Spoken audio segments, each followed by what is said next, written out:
Hi everyone. About 4 years ago, when I converted our raised bed garden into a container garden, I had to figure out a way to support my tomatoes, cucumbers, and other vining plants. Let me show you what I came up with.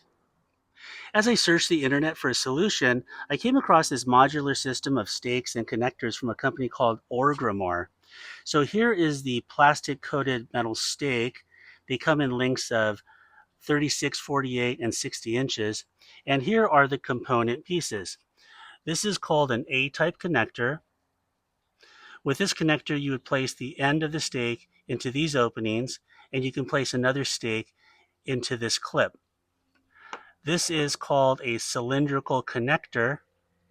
With this connector, you can lengthen your stakes by placing one stake on one end and another stake on the other end. This is a 90-degree buckle, so you can join two stakes with this buckle, and they would form 90 degrees. And this is a universal buckle. With this buckle, you would join two stakes, but you can change the angle to suit your needs. And finally, the system comes with these ties. The only tool that you might need is a hacksaw to cut through these plastic coated metal stakes. And you might need some zip ties, and I'll show you how I use those in a moment. Okay, let me show you how I'm using this system. So I have a pot of sun gold tomatoes here, and I have two stakes on this side, and I have two stakes on the other side. So as we go up this trellis,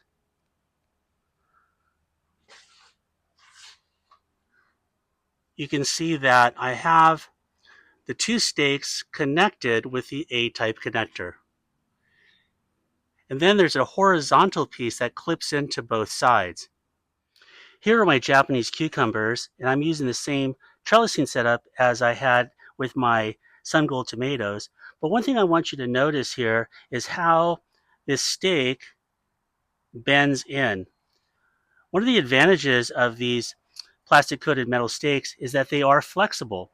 So as we go to the top, you can see the stake bow in, and again, it's joined at the A-type connector. So that gives this trellis some rigidity, some strength. Let's take a look at my Momotaro tomato trellis.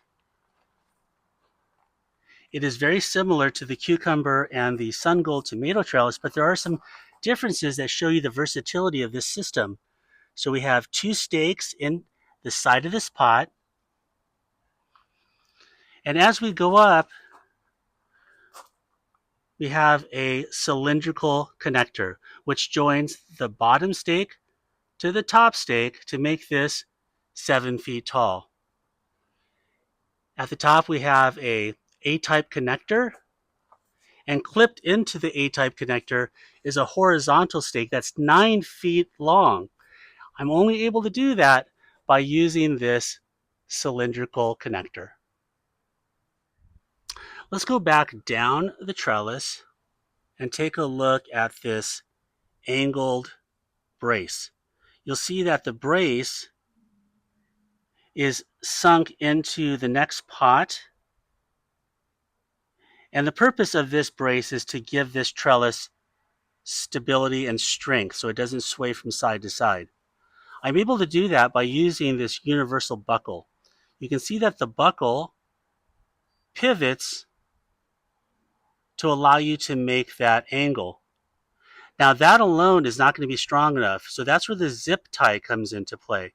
I put the zip tie to make sure that that joint is nice and strong. Okay, let's take a look at this last structure. This is my bitter melon cage. One of the fun things about using this system is it's like playing with Tinker Toys, to be honest with you. It's a lot of fun because you are basically creating these structures by clipping these pieces together. Let's take a closer look at this plant cage. You'll notice we have one level here,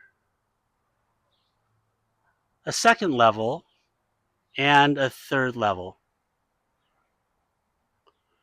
So as we go back down to this level, for example, I am using, again, the universal buckle to connect this horizontal piece with the vertical piece. And I have another universal buckle that connects this piece, again, to the vertical piece. Now, as this plant grows and it starts to bear fruit, it's going to start to get heavy. So those joints are not going to be strong enough. So again, what I do here, like I did with my Momotaro tomato, is I put these zip ties in to reinforce that joint. Below that joint, I have an angled brace here, just like I had with the Momotaro tomato. I'm using a universal buckle here to connect the brace to the vertical stake, and I'm using a zip tie to reinforce that joint. What I really love about this product is that it's portable. At the end of summer, I can quickly take it apart, store it in the shed, then next spring take it out and quickly install it. The other great thing about this product is that it's a good value. You're not going to spend an arm and a leg for this system. For more details on this product, check the link in the description. So there you have it. This is my solution to trellising in containers. I hope you found the video helpful. Please consider liking and sharing this video with people you know. Please consider subscribing to our channel. We would really appreciate your support. And as always, thank you so much for watching.